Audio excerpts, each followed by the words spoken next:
अरे वाह, देखो तो कितने सुंदर आम गिरे हैं। इस बारिश के बाद आम की खुशबू ही कुछ अलग होती है।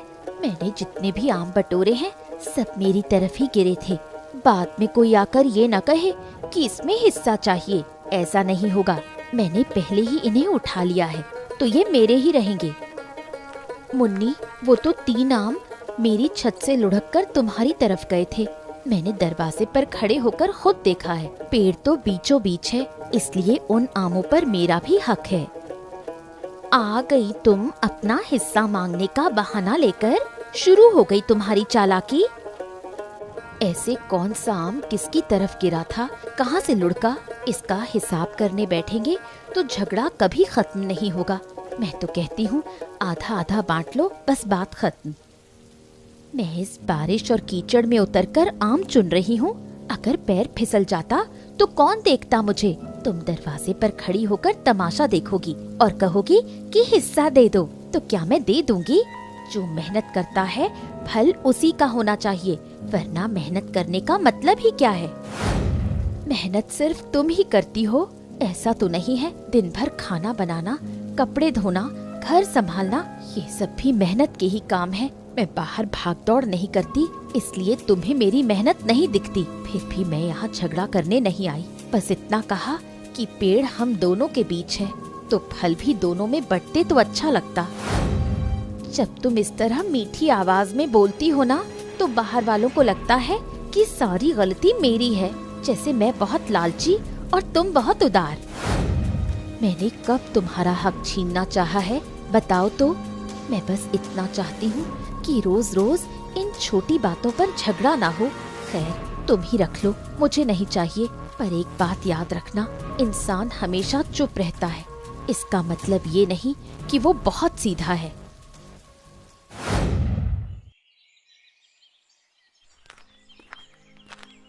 सुनीता बहू, थोड़ा अदरक मिलेगा? आज गला कुछ बैठा बैठा सा लग रहा है। और ये तेरा चेहरा ऐसा क्यों है? कल शाम को मैं बाहर खड़ी थी, सब सुना मैंने। तुम दोनों के बीच फिर झगड़ा हुआ। क्या फिर उसी आम को लेकर बात बढ़ी? अदरक है काकी माँ, ले जाइए। और क्या कहूँ, वही पुरानी बात। मैं सोचती हूँ कि वो छोटी है, गुस्सा आए तो कह ले। मैं चुप रहती हूँ, पर मेरा चुप रहना ही उसकी आंखों में खटकने लगा है। उसे लगता है कि शायद मैं उससे डरती हूँ, या फिर मैं जानबूझकर सबके सामने अच्छी बनने का नाटक करती हूँ और उसे बुरा दिखाती हूँ। चुप रहती है वो तो ठीक है, पर हमेशा चुप रहेगी तो दूसरा तुझे कमजोर ही समझेगा। ये तो जाहिर सी बात है। काकी माँ, अगर मैं एक बार पलटकर जवाब देने लगी तो फिर बात संभलेगी नहीं। उसकी उम्र कम है, खून गर्म है, उसकी बातों का कोई सिर पैर नहीं होता। अगर मैं भी वैसे ही बोलने लगी तो पूरा मोहल्ला सिर पर उठा लेगी वो। वही तो कह रही हूँ, अगर तू सोचेगी कि सिर्फ सहने से काम बन जाएगा तो ऐसा नहीं है, और शोर मचाने से भी हल नहीं निकलेगा। उसे किसी दिन अलग बैठाकर समझा कि तू उसकी दुश्मन नहीं है। मैंने बहुत बार सोचा है, पर उसके पास जाते ही देखती हूँ कि वो पहले से ही गुस्से वाला चेहरा लिए खड़ी है। तब कुछ कहने की हिम्मत ही नहीं होती। मन करता है कि छोड़ो, जब वक्त आएगा तो खुद समझ जाएगी। समझेगी, जरूर समझेगी, पर वक्त लगेगा। और एक बात, उसे खुद से दूर मत करना। घर बटा है तो क्या हुआ, तुम लोगों का संसार नहीं बटा, साथ ही रहना है तुम दोनों को। जानती हूँ काकी माँ, पर बड़ा दुख होता है। इस तरह रोज रोज झगड़कर एक ही घर में 2 बहुओं का रहना बहुत मुश्किल है। धीरज रख बेटी। अच्छा, मैं चलती हूँ, फिर आऊंगी।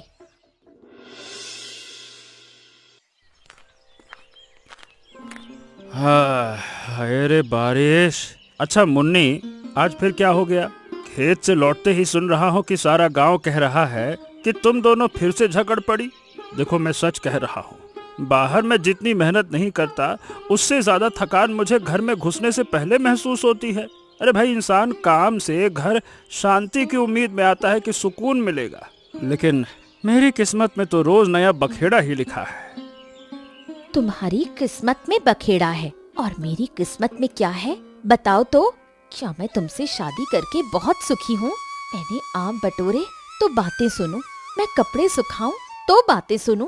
बड़ी बहू ऐसे देखती है जैसे इस घर की रानी वही है, और मैं बाहर से आकर जबरदस्ती यहाँ बस गई हूँ।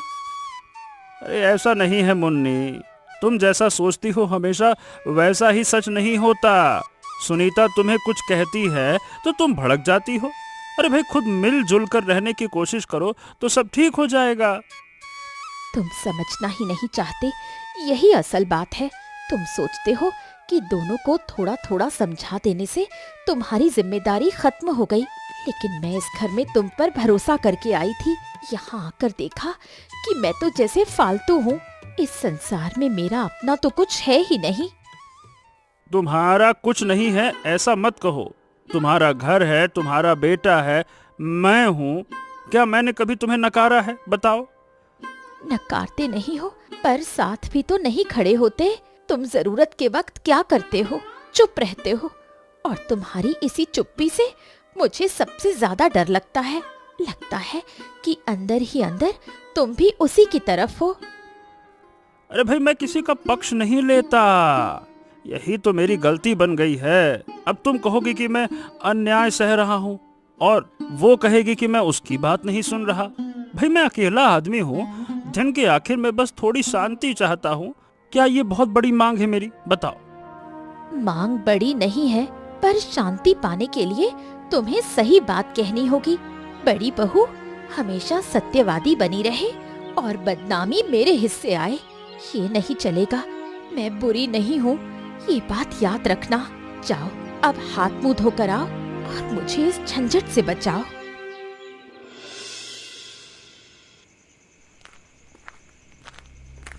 आ गए, खाना ढक कर रखा है। आज मुन्नी ने क्या कहा?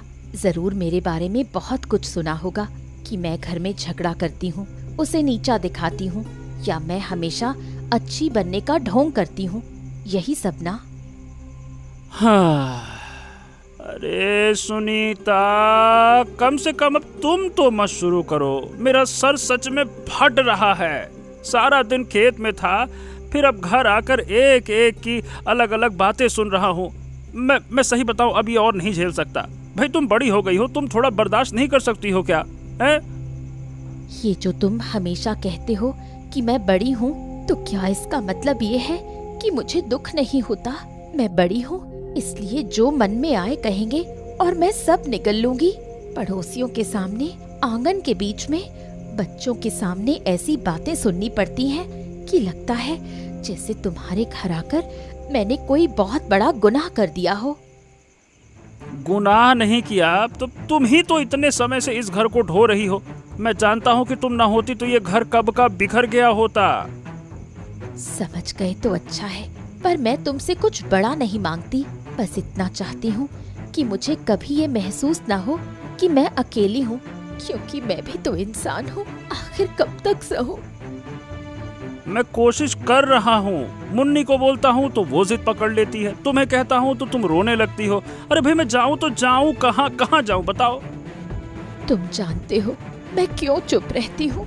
क्योंकि मुझे डर लगता है कि ये घर और ज्यादा टूट जाएगा। आखिर ऐसे कब तक चलेगा? थोड़ा वक्त दो, मैं कोई ना कोई रास्ता निकालता हूँ।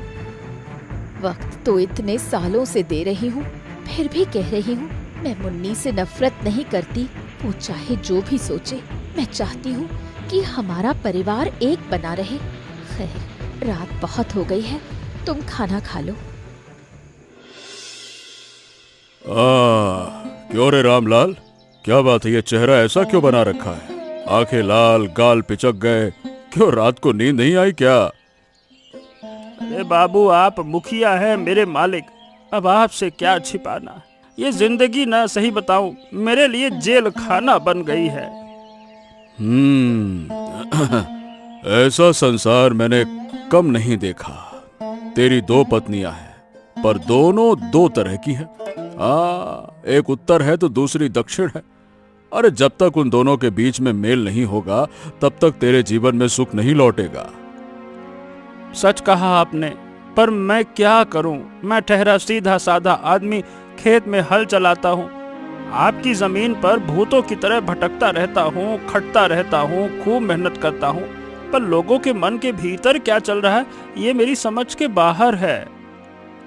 इसीलिए तो कहता हूँ हर समस्या का समाधान बातों से नहीं होता। कभी कभी ऐसा वक्त आता है जब इंसान खुद ब खुद समझ जाता है कि किसकी क्या कीमत है। उन्हें बोलकर नहीं बल्कि हालात से समझाना होगा। तो फिर? तू बस नजर रख, हर वक्त न्याय करते मत बैठ।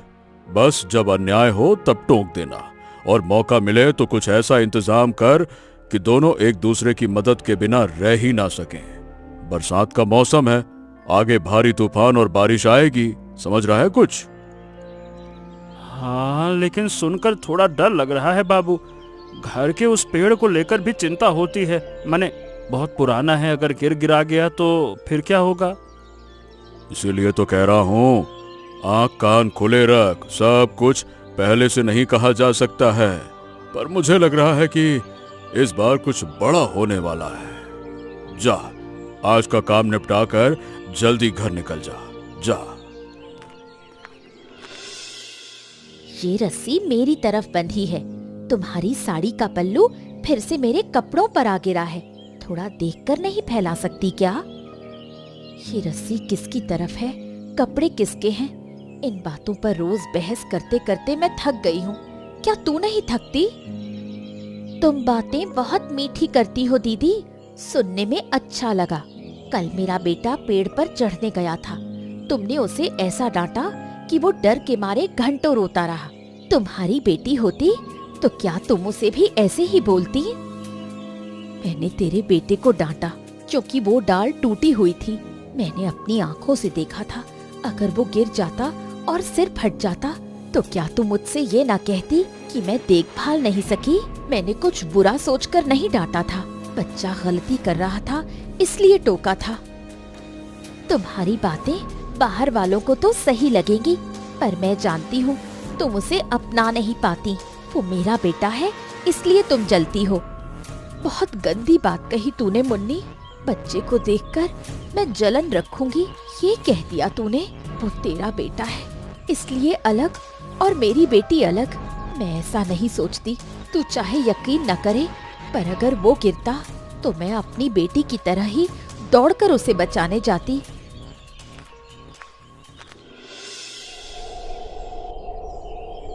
काकी, एक बात बताओ तो, क्या मैं सच में बहुत बुरी हूँ? मोहल्ले का हर कोई मुझे देखते ही सोचता है कि मैं सिर्फ झगड़ा करती हूँ। मैं तो इस घर में अपने पति के प्यार की खातिर आई थी, पर यहाँ आकर देखा कि सब मुझे एक फालतू इंसान समझते हैं।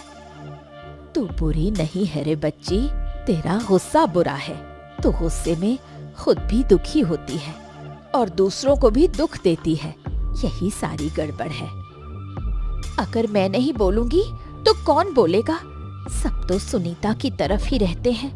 वो चुप रहती है इसलिए सब कहते हैं बेचारी, और मैं जरा आवाज उठा दूं तो कहते हैं झगड़ालू। मैंने देखा है पूरे मोहल्ले में हर वक्त हमारे ही चर्चे होते हैं।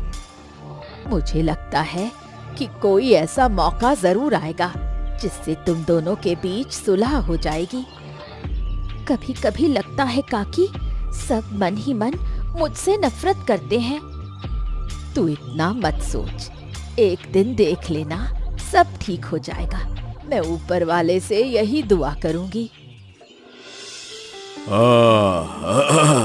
आसमान देख रहा है रामलाल, ये बादल अच्छे नहीं है। आज अगर मामूली बारिश होती है तो मैं कहता कि काम कर, पर मुझे लग रहा है कि आज भारी तूफान आएगा। क्या सच में बाबू? अरे मुझे भी सुबह से बड़ी चिंता हो रही है। घर के उस आम के पेड़ की बार बार याद आ रही है।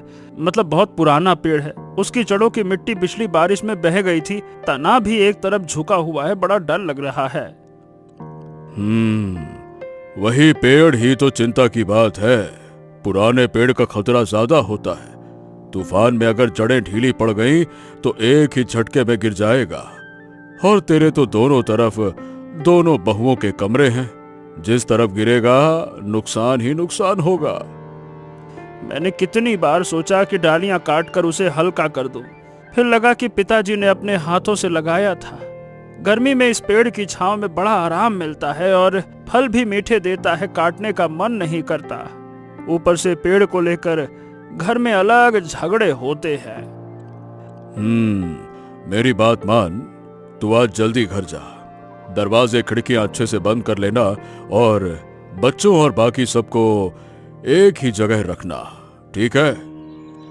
हाँ ठीक है बाबू, शुक्रिया, मैं अभी निकलता हूँ।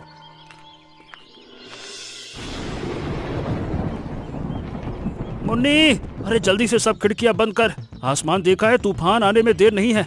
बच्चों को लेकर अंदर जा और मैं जरा सुनीता की तरफ देख कर आता हूँ। उस पेड़ को देख रहे हो कैसे इस तरफ झुक गया है? हवा चलते ही क्या होगा ये सोचकर मेरा कलेजा सूखा जा रहा है।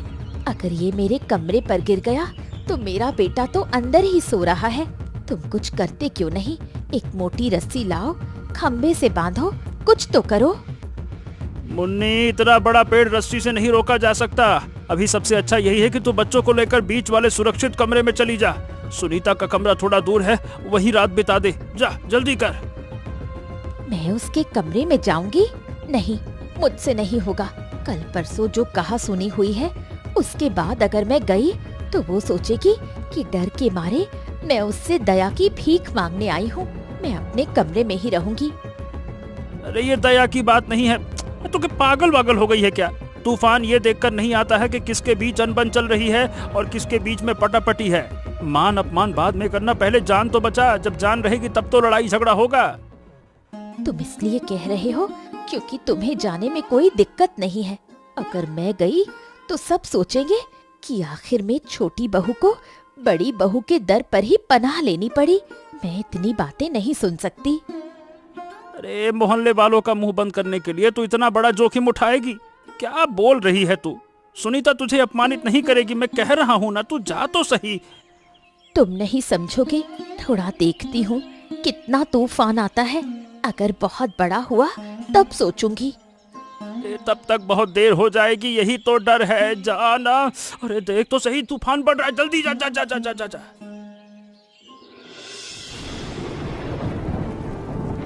सुनीता, मुन्नी नहीं आ रही है।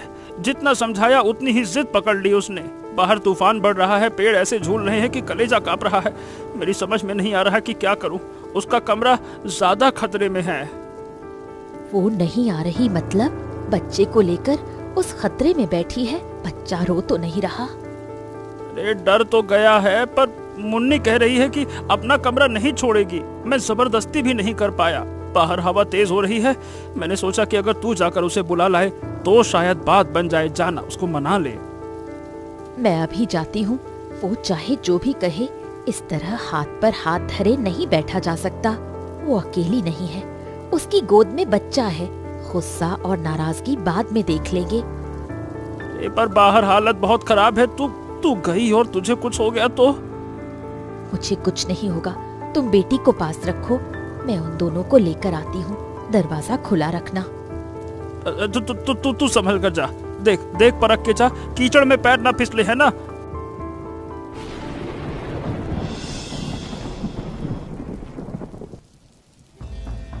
मुन्नी, दरवाजा खोलो।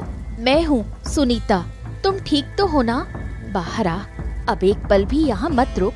छत पर पेड़ की टहनी गिर गई है, कमरा कांप रहा है। दीदी, तुम आई हो इस तूफान में? मुझे लगा था अब कोई मेरे पास नहीं आएगा। मैं सच में बहुत डर गई थी। बेटा रो रहा था, उसे गले लगाकर जैसे तैसे चुप कराया है। मुझे समझ नहीं आ रहा था कि क्या करूं। बातें बाद में होंगी, पहले यहाँ से निकल। ये कमरा बिल्कुल सुरक्षित नहीं है। मेरा हाथ पकड़, मैं तुझे ले जाने आई हूँ। डर मत, मैं हूँ ना। मैंने तो तुम्हारे साथ कितनी गलत बातें की हैं दीदी, फिर भी तुम आई। अगर मैं तुम्हारी जगह होती तो पता नहीं आ पाती या नहीं। तुम क्यों आई? क्योंकि तू इसी घर का हिस्सा है। ये सब बाद में सोचना, अभी चल। दीदी देखो ना, वो बड़ी डाली दोनों तरफ की छतों पर टिक गई है। थोड़ा और नीचे झुकी तो दोनों कमरे टूट जाएंगे। क्या हम कुछ कर सकते हैं? ऐसे खड़े रहे तो सब खत्म हो जाएगा। कर पाएंगे। बिना कोशिश किए खड़े रहे तो बाद में पछतावा होगा। तू उस तरफ से पकड़, मैं इधर से पकड़ती हूँ। अगर डाली को थोड़ा सरका पाए तो दबाव कम हो जाएगा। मैं अकेली होती तो नहीं कर पाती दीदी, हाथों में जान ही नहीं रहती। अब लग रहा है कि तुम साथ हो तो मैं कर लूंगी। मैं भी अकेली होती तो नहीं कर पाती, यही तो असली बात है। संसार में झगड़ा करके अलग रहने से इसी तरह बिखर जाना पड़ता है।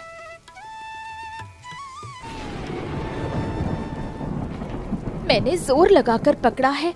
बताओ दीदी, थोड़ा और, थोड़ा और। हाँ, थोड़ा और, बिल्कुल ऐसे ही, छोड़ना मत। एक बार और जोर से धक्का दे। दीदी हट रही है, सच में हट रही है। अब एक साथ, 1 2 और ये गई। हाँ दीदी, हो गया, हमने कर दिखाया। मुझे तो यकीन ही नहीं हो रहा। जिस पेड़ के लिए अब तक सिर्फ झगड़ा किया, आज उसी पेड़ की डाली हम दोनों ने मिलकर हटाई। देखा, अगर हम इसी तरह एक होकर रहे तो कोई भी मुश्किल हमें रोक नहीं पाएगी। दीदी, आज के बाद मैं ये बात कभी नहीं भूलूंगी।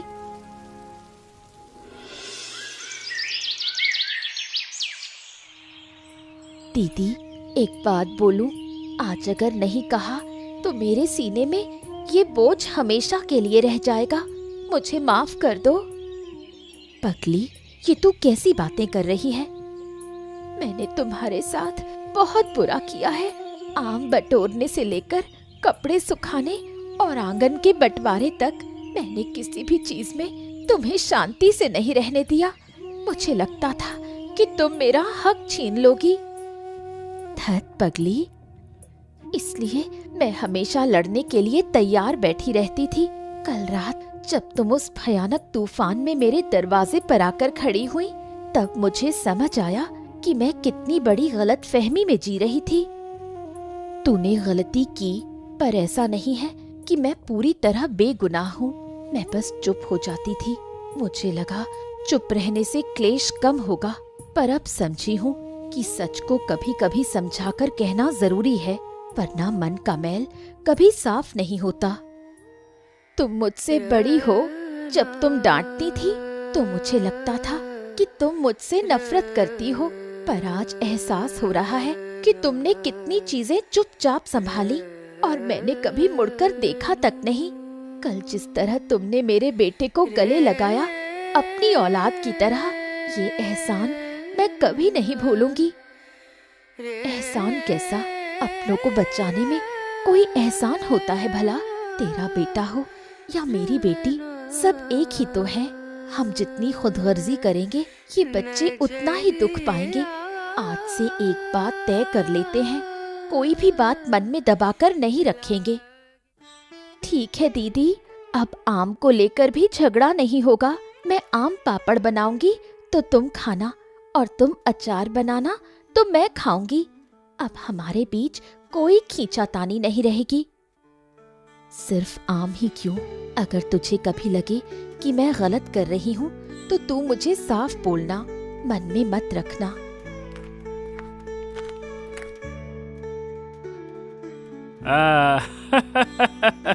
तुम दोनों को आज इस तरह बैठकर बातें करते देख मेरा दिल हल्का हो गया। यही सुकून है जिसकी तलाश में मैं। ऐसा लग रहा है जैसे बहुत दिनों बाद इस घर में खुशी और सुकून एक साथ है। मुखिया जी ने ठीक ही कहा था। क्या कहा था मुखिया जी ने? कहा था कि जब कोई बड़ी मुसीबत आएगी तब तुम दोनों जरूर एक हो जाओगे। जो मैं समझा कर नहीं कर पाया वो एक रात के तूफान ने कर दिया। अब से हम सब मिलजुल कर खुशी खुशी अपनी बाकी की जिंदगी बिताएंगे। हाँ, और अच्छी बात यह है कि आज मैंने सबके लिए खाना बनाया है। चलिए सब खाने बैठ जाइए। ये हुई ना बात। अब मैं चावल परोसती हूँ, सब साथ खाते हैं। दीदी, मैं चावल निकालती हूँ, तुम सब्जी दो। आज से हम काम भी आधा आधा बांट लेंगे। अच्छा, क्या आप बता सकते हैं कि मुन्नी किसकी बेटी